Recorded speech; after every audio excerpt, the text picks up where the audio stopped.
I'm Sohrab, and I've always been someone who learns best by building. So let me start off by saying, when something genuinely interests me, I don't just study it or talk about it. I always do my best to create something around it. Something real. Something that forces me to engage with it at a deeper level and understand it from the inside out. Recently, that mindset has taken shape through the way I've approached communication and student voice within my school community. At Collingwood, I've been working to help build something that, to my knowledge, didn't really exist beforehand. A space where students can openly engage in political and personal discourse in a way that is respectful, thoughtful, and genuinely constructive. Through co-founding Cabin Quill, our student-led publication, and helping lead broader communication initiatives, I've tried to create an environment where students aren't just sharing opinions, but actually learning how to express themselves clearly, challenge each other respectfully, and engage across differences without it becoming divisive.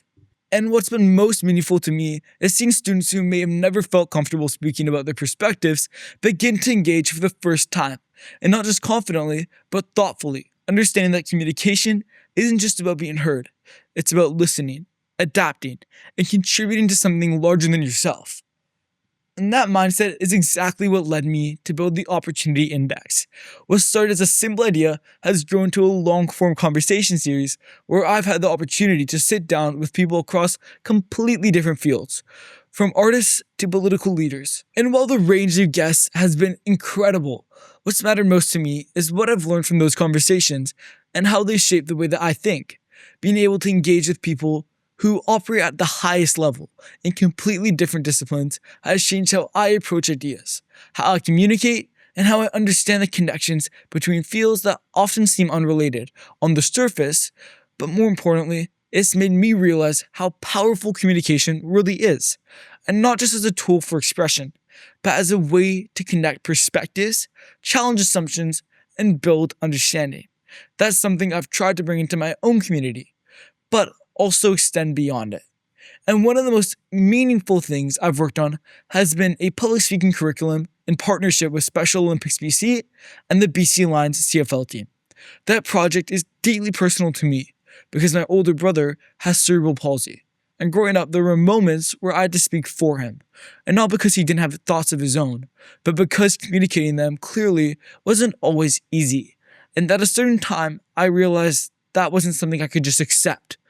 I didn't want communication to be a barrier for him or any others in similar positions, so I decided to try and change it. What started as a small initiative has grown to a program where I now work with athletes on confidence, structure, and communication. And I've had the opportunity to help them speak in front of my school community and beyond.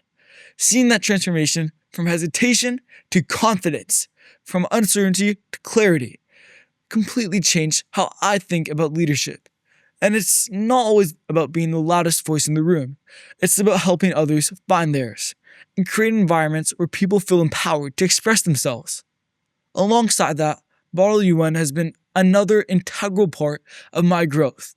As chairman of Collingwood Model UN, I've worked to grow the club to over 75 active delegates, while also building a culture where students are encouraged to think critically, engage with global issues, and challenge perspectives beyond their own.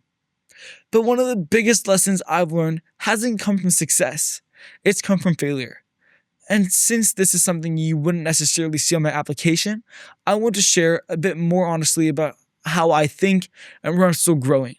One of the things that I've realized about myself is that I don't give up easily. Sometimes even when I probably should. At a Model UN conference, I led a block opposing nuclear expansion, even though we were clearly outnumbered and I kept pushing the idea forward, thinking it was persistence.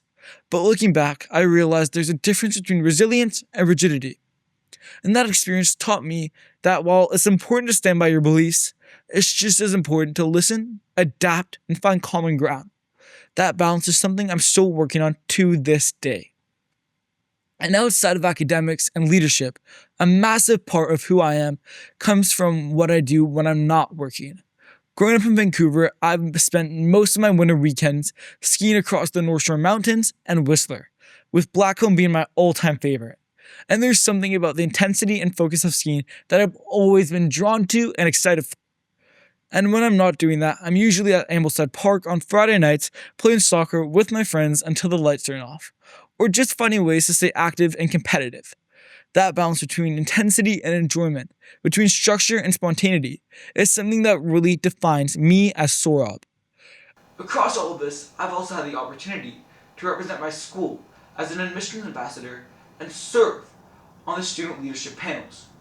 Experiences that have pushed me towards a greater sense of responsibility, communication, and maturity in how I present myself and engage with others.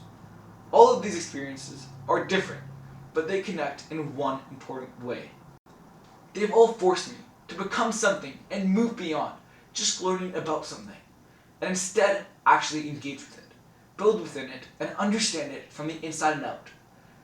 These are just a few of the projects and experiences that have shaped who I am. If you'd like to learn more, you can visit my website at sorbinani.com. I'm Adnani, and I'm just getting started.